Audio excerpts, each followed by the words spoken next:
Hi అందరికీ, welcome to our channel. అందరూ ఎలా ఉన్నారు? బాగున్నారా? సో ఈరోజు నేను మీకు చికెన్ బిర్యానీ ఎలా చేయాలనేది చూపిస్తానండి.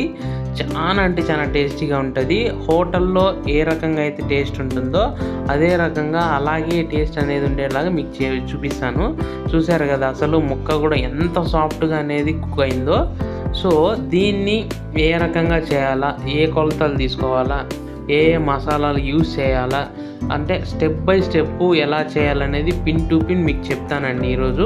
సో దీనికోసం ముందుగా మనము ఒక 2 ఇంచుల చెక్క, ఒక స్టార్ అనాసి, ఒక 5 ఏలకలు, ఒక 6-7 లవంగాలు, ఒక 1 టేబుల్ స్పూన్ అంత జీలకర్ర, అలాగే ఒక 1.5 టేబుల్ స్పూన్ అంత ధనియాలు, ఒక 1 టేబుల్ స్పూన్ అంత సోంపు, వీటన్నిటిని పొడి చేసుకొని పక్కన పెట్టుకోండి. ఇప్పుడు ఒక 1 కేజీ చికెన్ తీసుకొని దాంట్లోకి కొద్దిగా సాల్టు, అలాగే ఒక 1/2 టేబుల్ స్పూన్ అంత పసుపు, అలాగే ఒక 2 టేబుల్ స్పూన్లంత కారం పొడి, అలాగే ముందుగా మనం పొడి చేసి పెట్టుకున్న మసాలా పొడి ఉంది కదండి, అదంతా కూడా మొత్తం అంతా వేసేసుకోవాలా. దీంతోపాటు ఒక 1.5 టేబుల్ స్పూన్ అంత అల్లం వెల్లుల్లి పేస్టు, ఒక నిమ్మకాయ మొత్తం అంతా కూడా రసం అనేది కూడా ఇందులోకి వేసుకుంటున్నాను. అలాగే ఒక 5 పచ్చిమిర్చి అడ్డంగా చీరుకున్నవి, అలాగే ఒక ఫ్రైడ్ ఆనియన్స్ అనేది ఒక చేతి నిండా అనేది వేసుకొని వీటన్నిటిని బాగా మిక్స్ చేసుకోవాలండి. ముక్కలకి అనేది ఈ మసాలా అంతా కూడా బాగా మిక్స్ అయ్యే రకంగా బాగా అనేది కలుపుకోవాలి. దీన్ని చూసారు కదా, ప్రతి ముక్కకు ఈ మసాలా అనేది పట్టే విధంగా దీన్ని ఆల్మోస్ట్ ఆల్ ఒక పెరుగు వేసుకొని అంత మసాలాలు అంతా కూడా ఒక దగ్గర ఒక 5 మినిట్స్ వరకు అనేది మనము ఇలా కలుపుకోవాలండి. సరేనా? చూసారు కదా, పెరుగు కూడా ఒక 100 ml అంత పెరుగు కూడా వేసుకునేసి దీంట్లోనే కొద్దిగా పుదీనా, కొద్దిగా కొత్తిమీర వేసుకునేసి వీటన్నిటిని కూడా బాగా మిక్స్ చేసుకోవాలి. మొత్తం అంతా కూడా ఈ పెరుగు మసాలాలు అంతా కూడా ముక్కలకి బాగా మసాజ్ చేయాలి ఈ రకంగా. సో అప్పుడు అనేది ముక్క బాగా టేస్టీగా జ్యూసీగా అనేది రెడీ అవుతుంది. సరేనా? అలాగే దీంట్లో మనం ఫ్రైడ్ ఆనియన్స్ అనేది వేయించుకుంటాం కదా, ఆ ఆయిల్ అంతా కూడా ఒక 100 ml అంత ఆయిల్ కూడా వేసుకునేసి బాగా అంతా ఒకసారి కలుపుకున్న తర్వాత దీన్ని మినిమం అంటే ఒక 1 అవర్ అంత పాటు మ్యారినేట్ అయ్యే రకంగా బాగా అనేది పక్కన పెట్టుకునేసేయండి. సరేనా? ఇప్పుడు నేను బాస్మతి రైస్ అనేది తీసుకున్నానండి. అంటే ఈ గ్లాస్తో 2 గ్లాసులు అనేది తీసుకున్నాను బియ్యం అనేది.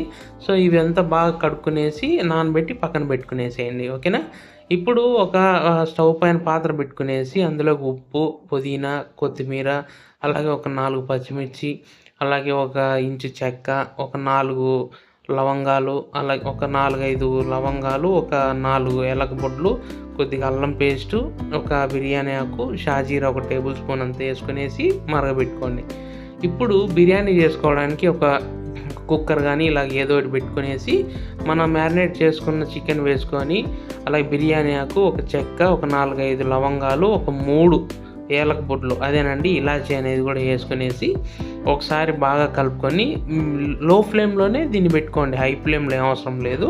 లో ఫ్లేమ్లో పెట్టుకునేసి ఇలా ప్లేట్ పెట్టుకుని ఒక 5 నిమిషాలు ఉడికిన తర్వాత మనము 2 గ్లాసులు అనేది రైస్ తీసుకున్నాం కాబట్టి జస్ట్ ఒక 2 గ్లాసులు మాత్రమే వాటర్ అనేది కూడా యాడ్ చేసుకోవాలండి. సరేనా? ఇదంతా కూడా వేసుకున్న తర్వాత ఇది బాగా కలుపుకునేసి దీన్ని మీడియం ఫ్లేమ్లో బాగా ఉడికించుకుందామండి. సరేనా? ఇప్పుడు మనం ఎసరు అంతా బాగా తెరిలిన తర్వాత మనం ముందుగా నానబెట్టుకున్న రైస్ అంతా కూడా ఇందులోకి వేసేసుకొని జస్ట్ 3 to 4 మినిట్స్ అండి, అంతకు మించి 1 నిమిషం కూడా ఎక్స్ట్రా పెట్టద్దండి. సరేనా? జస్ట్ 4 నిమిషాలు మాత్రం పెట్టి, చూసారు కదా, ఒక పక్క రైసు, ఇంకొక పక్క చికెన్ అనేది లో ఫ్లేమ్లో పెట్టుకోండి. అదనేది బియ్యం కూడా వేసిన తర్వాత జస్ట్ 4 నిమిషాలు అది ఎంత అయితే ఉడుకుతుందో అంత ఉడికినిచ్చిన తర్వాత దాన్ని మొత్తం అంతా తీసి వంపేసుకోండి. మొత్తం ఎసరంతా కూడా వంపేసుకొని రైస్ మాత్రము మనం మొత్తం బిర్యానీలోకి అనేది వేసేసుకోవాలి. సరేనా? చూసారు కదా, ఇలాగా బాగా చికెన్ అనేది బాగా బాయిల్ అయిన తర్వాత చికెన్ అనేది ఆఫ్ చేసుకునేసి స్టవ్ అనేది మన మొత్తం డ్రైన్ చేసుకున్న రైస్ అంతా కూడా ఇందులోకి మొత్తం అంతా కూడా వేసేసుకోండి. సరేనా? లేయర్ బై లేయర్ అనేది ఈ రకంగా చూపించిన విధంగా వేసుకునేసేయండి.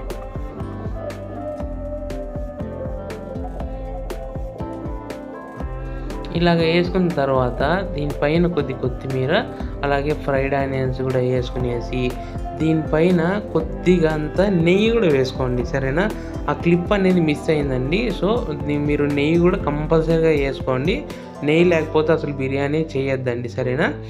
నెయ్యి వేసుకున్న తర్వాత ఇలాగా ఒక పాత పెనం అనేది పెట్టుకొని దానిపైన మన గిన్నె అనేది అదే బిర్యానీ కుక్కర్ గానీ, అది ఏదైనా మీరు ఏ దేంట్లో చేస్తున్నారో దాన్ని పెట్టుకునేసి హై ఫ్లేమ్‌లో ఒక 5 నిమిషాలు, లో ఫ్లేమ్‌లో ఒక 15 నిమిషాలు పెట్టి ఒక 20 మినిట్స్ తర్వాత ఓపెన్ చేస్తే మన బిర్యానీ అనేది రెడీ అయిపోతుందండి. చానా అంటే చానా టేస్ట్‌గా ఉంటది.